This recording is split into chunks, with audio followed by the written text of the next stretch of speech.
Activision is quickly becoming the king of the movie to video game spin-offs. And with titles like Spider-Man 3 and Shrek the Third, I often can't remember if I am a movie reviewer or a game reviewer. Transformers the Game is the latest game based on the July 4th motion picture, and Savage Games was given the daunting task of bringing this blockbuster to the PSP. Delivering more than 20 robots, including ones from the movies as well as some fan favorites from the Hasbro archives, Transformers the Game weaves an engaging story that transitions between Autobots and Decepticons, allowing gamers to play both sides of the war for the AllSpark. Since there are only 13 robots in the movie, Savage got to go back and pull from the classic roster and upgrade those designs to make them more contemporary and match with the film cast. Expect to see a lot of G1 characters modified for the PSP. The first thing you'll have to come to terms with is the unwieldy controls. And when you finally master the robot controls, you then have to figure out steering, acceleration, and weapons for cars, choppers, and other vehicles. This is something I complained about in my preview, mostly because of the limited time I had with the game. Now that I have been able to sit down and play the game at length, I was finally able to come to terms with the awkward control scheme, but be prepared for a good 30-minute acquisition period. And even when you do memorize whichever of the 4 control schemes you settle for, it still won't make much sense. For example, tapping right on the D-pad will cycle through your weapons left to right, but left on the D-pad won't go the other way. This means if you want to switch from weapon slot 2 to weapon slot 1, you have to go through 3 and 4, because the left on the D-pad is reserved for saving your game. The 2 things that annoyed me the most were saving games and reading mission objectives, because every 2-3 minutes I was continually being taken out of the game and into the interface, losing all sense of immersion. Whenever you walk by a Transformer logo, you get the option to save the game rather than it just auto-saving. If you confirm the save with the left D-pad, you then have to go through the PSP save game menu, pick a new slot, or overwrite an existing one. Mission objectives were annoying because they could have just as easily been displayed on the HUD. Instead, you get a message on the HUD telling you your objectives have been updated and you have to press select to go to the map screen and read what to do next. It's just one extra and unnecessary step. With those complaints aside, I have to confess I did start to enjoy Transformers on the PSP despite myself. Even though I cursed the controls, even after hours of gameplay, I kept playing and the game managed to keep a smile on my face. The linear nature of the game design takes a lot of the decisions out of your hands. Normally, this would be a bad thing, but for a handheld game, it works out nicely. The story and missions dictate which of the 25 robots you will be controlling, but you do have a few choices in equipping your robot with a variety of weapons like lasers, rockets, and mines.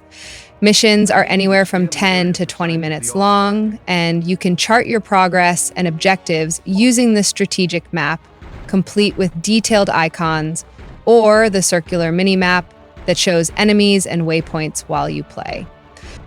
Combat is a traditional mix of ranged attacks made possibly with a target lock and strafing, but some opponents are shielded and require some physical engagement.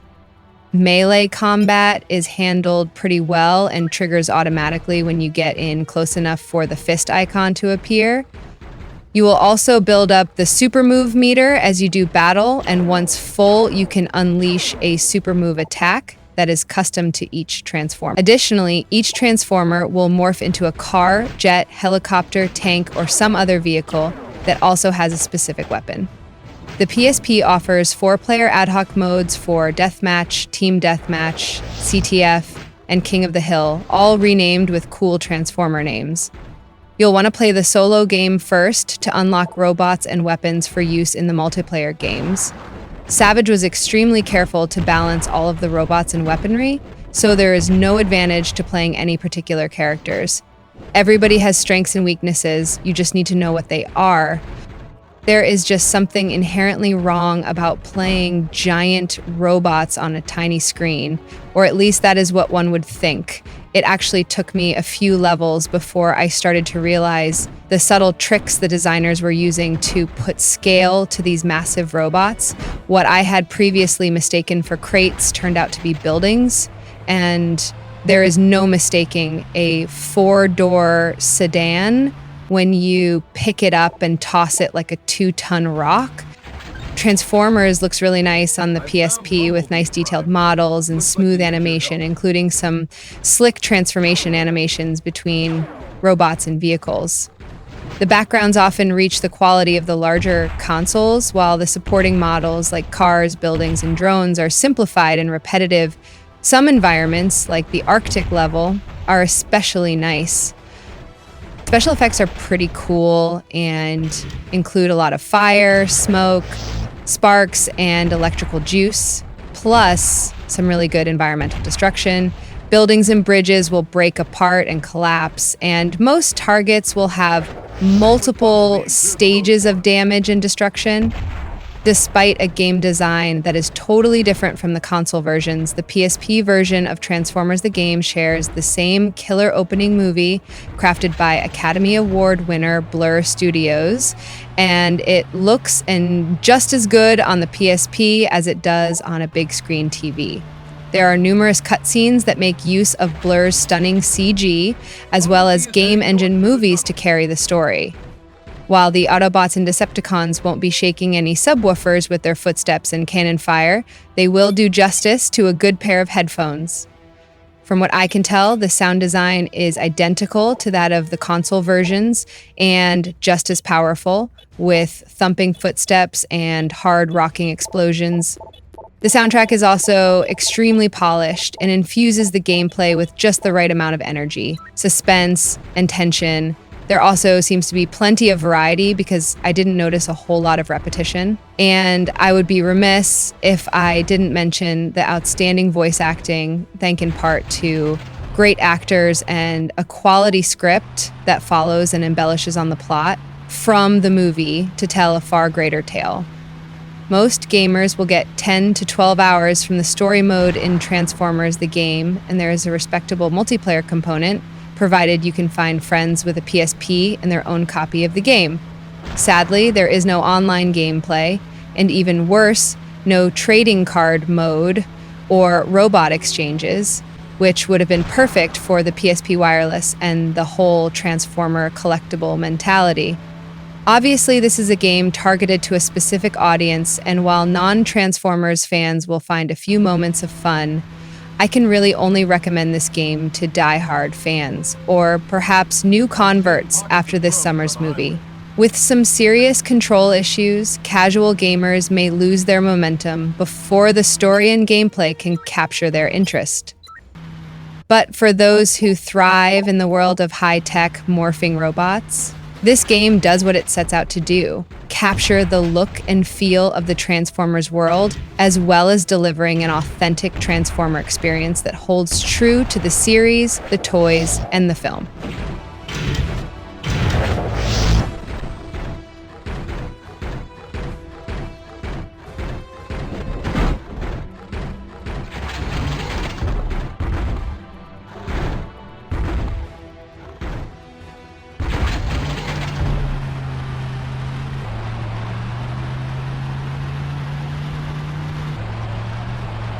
Keep your guard up.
How did it come to this? The fire of war has spread to Earth from Cybertron. How long ago, as time is measured on this planet? 1,000 years? Even longer since the war began, and the Decepticons rose to ravage our home world. Since the terror of Megatron began. You shall bow before me, Autobots. From the heart of our dead world came the AllSpark, the true source of our power, disappearing into the cold night of space. Megatron, his hunger unsated, followed it, and we tried to follow him. But the universe is, to say the least, a very big place. It took much searching to narrow his path down to the third planet in a star system on the outer edges of an obscure galaxy. One of my best, most loyal Autobots, codenamed Bumblebee, came to the planet to try to find Megatron and the AllSpark. Bumblebee discovered that the trail was cold by more than 100 years, but there had been a human who had found Megatron, and that human had a descendant, a young man named Sam Witwicky, who needed a car for freedom, for transportation, for impressing a certain young female of the species. Bumblebee, however, was on a mission, and went to a secluded spot to transmit a message to me that he had managed to follow the trail of the AllSpark to Earth. Little did he know that he too was being followed. Hello? I need the police. My car's being stolen. Right now! No.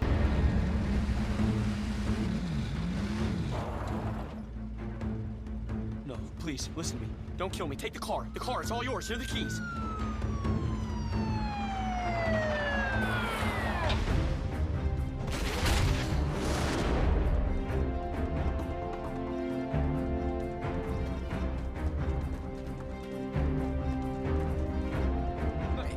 I promise you it was right here. Right here. Your car just ran off, eh, boy? Must be some pretty high-octane fuel. What? What?